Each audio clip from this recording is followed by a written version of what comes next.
দিনটা ছিল 21শে কার্তিক 1432 সাল। ভাঙারাসের পরের দিন 22শে কার্তিক আমাদের বাড়িতে পুজো থাকার জন্য আমরা গঙ্গা স্নান করতে চলে গেছিলাম। গঙ্গায় এসে দেখি এত পরিমাণে ভিড় বলার কথা, চান্স পাওয়া বড্ড কষ্টকর, তবু স্নান তো করতেই হবে।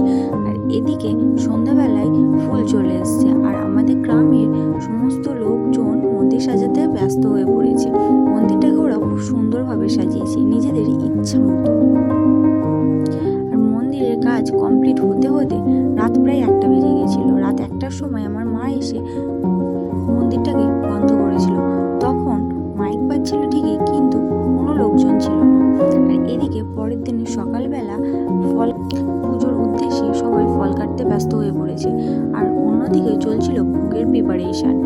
আমাদের গ্রামের ছোট বড় বয়স্ক সবাই আমাদের পুজোটাকে ভীষণ হেল্প করে। সবাই নিজেদের বাড়ির অনুষ্ঠান মনে করে সমস্ত কাজ করে, তাই গ্রামের সবাই এসে ভোগের হেল্প করছিল। অন্যদিকে পুজো শুরু হয়ে যাওয়ায় ভক্তরা সবাই চলে এসেছে। এদিকে পুজো নেওয়া হচ্ছে আর অন্যদিকে সবাই বসে রয়েছে পুজো দেখার জন্য। যেহেতু এটা মা মনসার পুজো ছিল, সেহেতু দুধ কলা তো মাস্ট দিতেই হবে। দুধ কলা একদিকে সাজানো হয়, অন্যদিকে সবাই তাদের মনের আশা পূরণ হওয়ার জন্য মানসিক দিতে ব্যস্ত হয়ে পড়েছে। অনেকেই ডন্ডি হেঁটে মানত দিয়েছে।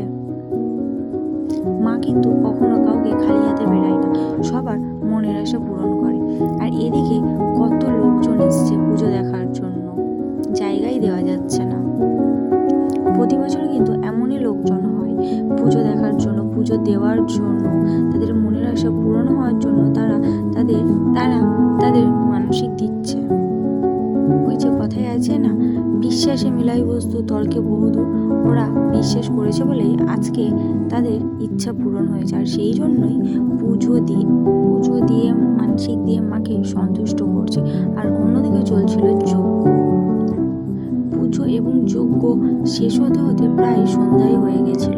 আর বিকালবেলাতেই কিন্তু যজ্ঞটা হচ্ছিল। প্রতি বছর এমন সময়ই যজ্ঞটা হয়। এদিকে যজ্ঞ প্রায় শেষের দিকে সবাই অঞ্জলির জন্য বসে রয়েছে, যে কখন অঞ্জলিটা হবে। আর অঞ্জলি দিয়ে তাদের অনেক লোকজন হওয়ার কারণে একবারে কিন্তু অঞ্জলিটা কখনোই আমাদের দেওয়া সম্ভব হয় না।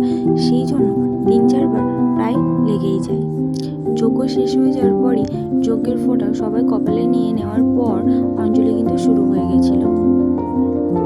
এরপর অঞ্জলি দেওয়ার জন্য সবাই উঠে এসছে। এবছর কিন্তু আমাদের বাড়ির পুজো 12 বছর